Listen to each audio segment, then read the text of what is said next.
Ya, Assalamualaikum warahmatullahi wabarakatuh. Perkenalkan, nama saya Bayu Adi Pratama, dengan NIM 2030124210.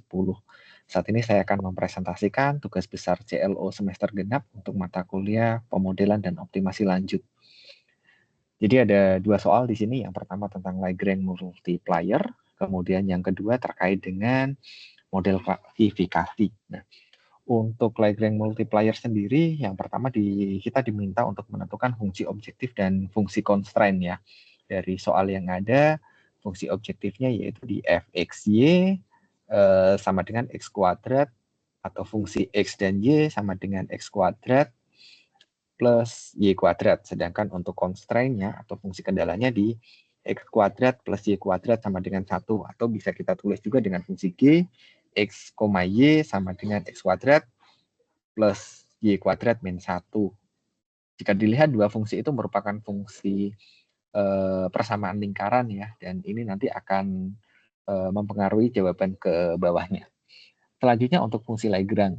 Lagrange sendiri didefinisikan sebagai L, X, Y, lambda sama dengan fungsi X, Y dikurangi lambda dikali fungsi G, X, Y berdasarkan fungsi objektif Lagrange. Tadi fungsi objektifnya kan di F, fungsi F, Y sama dengan X kuadrat, Y kuadrat, kemudian disubstitusikan ke fungsi Lagrange, diperoleh L, X, Y, lambda sama dengan X kuadrat plus Y kuadrat min lambda X kuadrat plus Y kuadrat min 1. Dari fungsi tersebut kemudian dicari turunan parsial terhadap X, Y, dan lambda ya, turunan pertamanya. Diperoleh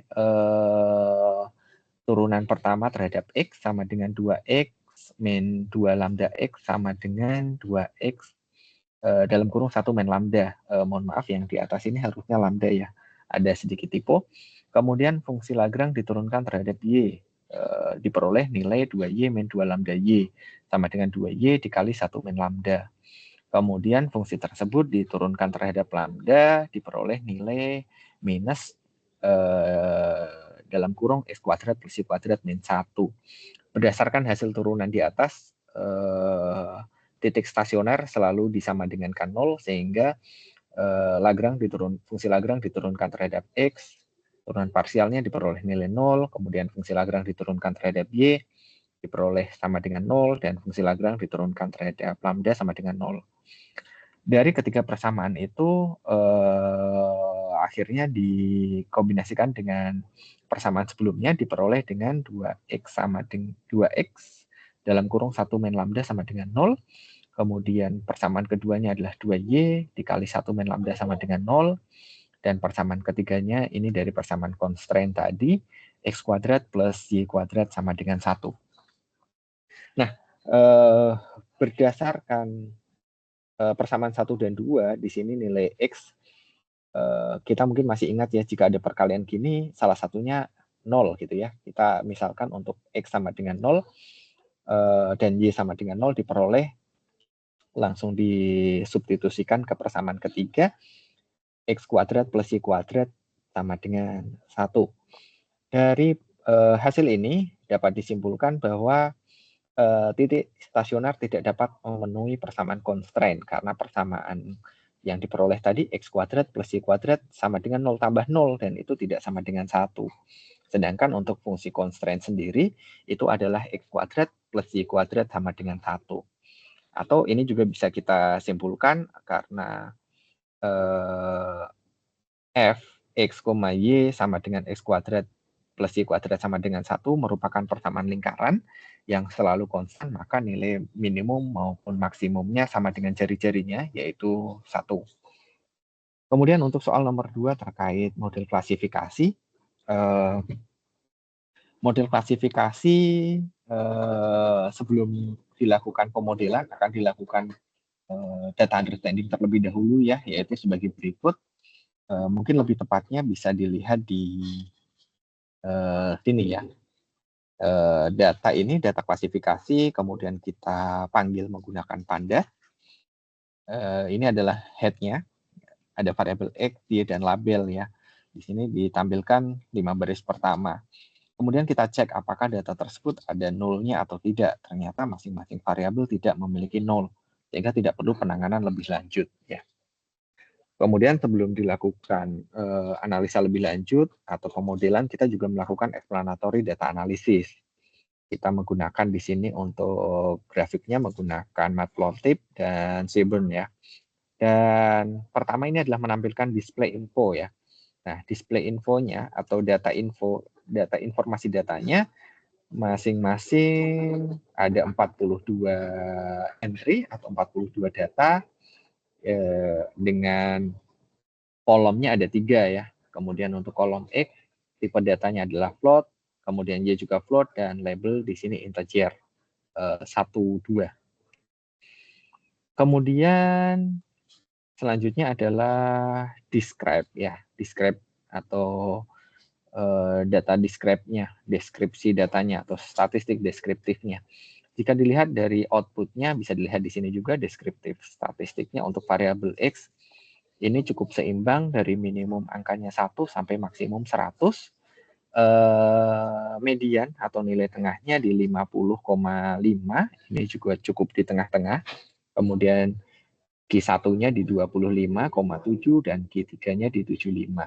Rata-ratanya di 50 dan ini juga mendekati median, standar deviasinya di 29 dan ini datanya cukup normal ya distribusinya.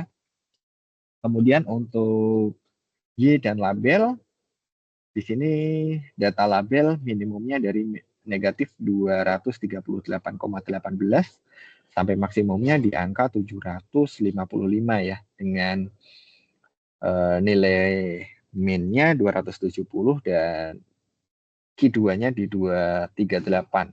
Artinya nilai rata-rata dan mediannya tidak begitu jauh juga. Kemudian Q3 di 39, Q1 di 39 dan Q3 di 528. Nah, untuk labelnya karena ini 1 dan 2 saja ya. Jadi medianya dianggap 1,5. Oke, kemudian kita juga menganalisa berdasarkan scatter plot ya. Apakah data X dan versus Y terhadap label itu sudah bisa kita lihat klasifikasinya. Kalau dilihat sekilas, data ini sudah terklasifikasi dengan baik ya. Yang di label 1 ada di atas, yang label 2 semua ada di bawah. Dan ini kalau kita lihat tidak ada yang saling beririsan. Jadi dua data ini sebetulnya atau dua label ini sudah terpisah secara sempurna.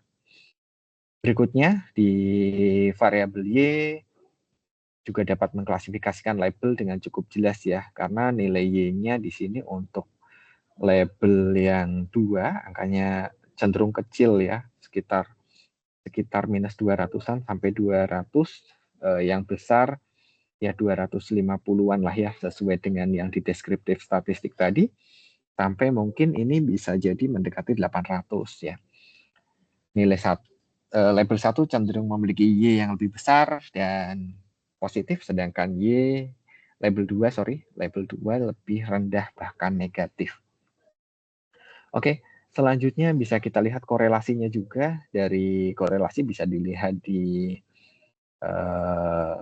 Google Colab ataupun di laporan saya di sini, korelasi dari masing-masing variabel. Jika dilihat variabel X ini cukup kecil korelasinya terhadap label, hanya 0,04 dan itu positif, artinya berbanding lurus ya. Kemudian terhadap Y juga lumayan kecil di 0,37.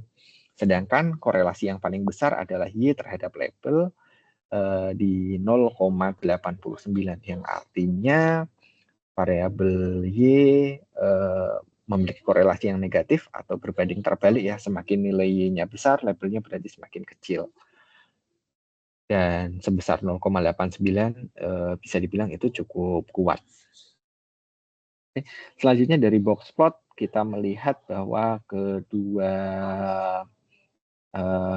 nilai Y ya terhadap label masing-masing tidak memiliki outliers, artinya data bisa langsung digunakan tanpa kita normalisasi atau kita transformasi terlebih dahulu.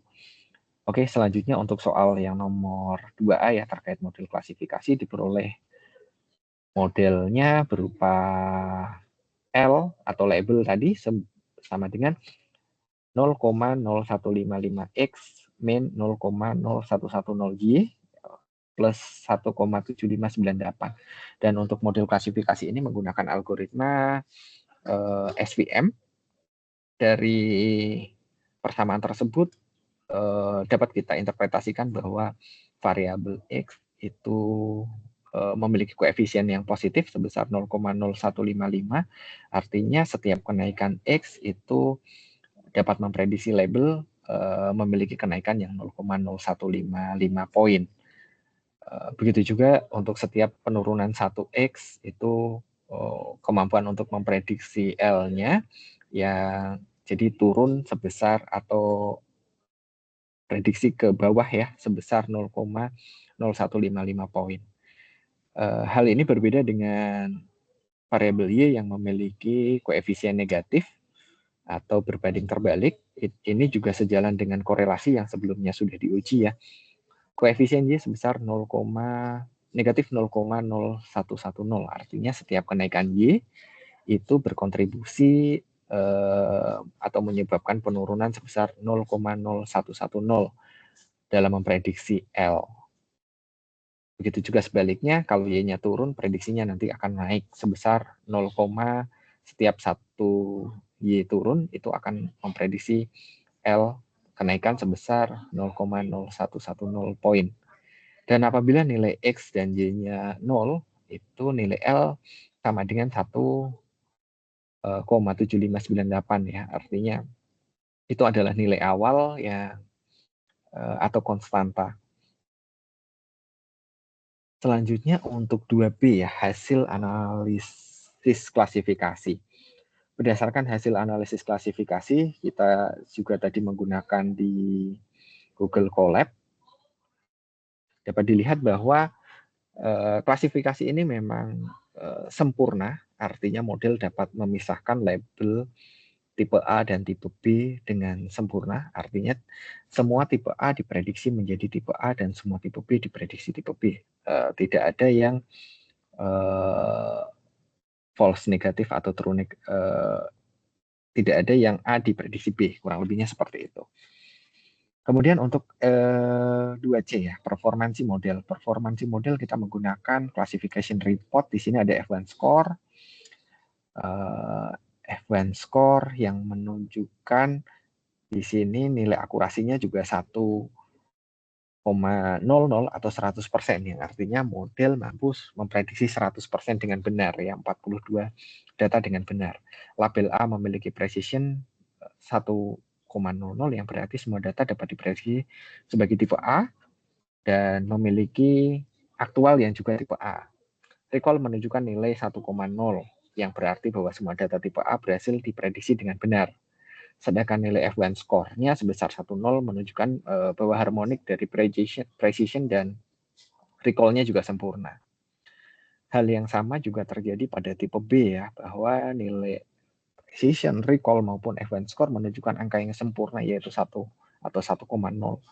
Nilai tersebut menunjukkan bahwa semua tipe B diprediksi dengan benar sebagai tipe B. Sebagai tambahan informasi, di sini saya juga melengkapi dengan confusion metric. Nah, jika kita melihat confusion metric, semua yang label 1 atau tipe A diprediksi sebagai label 1. Label 2 juga atau tipe B diprediksi semuanya sebagai tipe B, tidak ada yang salah dalam memprediksinya. Nah, selain confusion metric, di sini saya juga menambahkan ROC curve dan nilai AUK ya. Jadi ROC curve itu semakin grafiknya menjauhi nilai tengah, prediksinya semakin bagus. Dan jika dilihat dalam grafik ini, hasilnya sempurna sekali karena garisnya mendekati titik atas ya, lurus, artinya tidak ada yang salah sama sekali. Begitu juga dalam false positive rate-nya ya, dari 0 sampai 1, artinya itu tidak ada yang menunjukkan salah sama sekali. Kemudian nilai AUK sebesar 1,0 juga menunjukkan bahwa model mampu mengklasifikasikan label dengan sempurna. Artinya tipe A diprediksi sebagai tipe A dan tipe B sebagai tipe B 100% hasil prediksinya benar. Demikian presentasi dari saya terkait dengan tugas besar untuk mata kuliah pemodelan dan optimasi lanjut. Terima kasih. Assalamualaikum warahmatullahi wabarakatuh.